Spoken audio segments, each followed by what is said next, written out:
ഉണർവ് ആരംഭിക്കട്ടെ.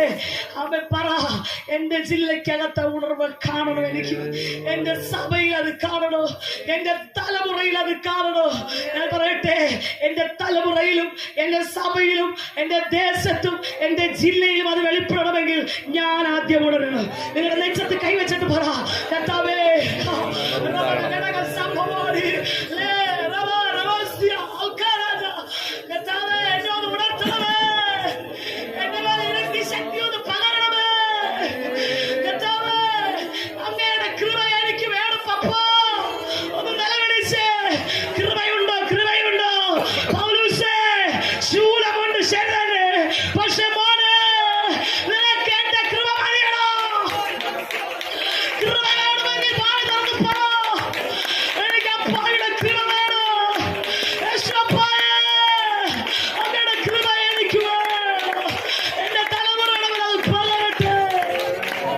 Hallelujah.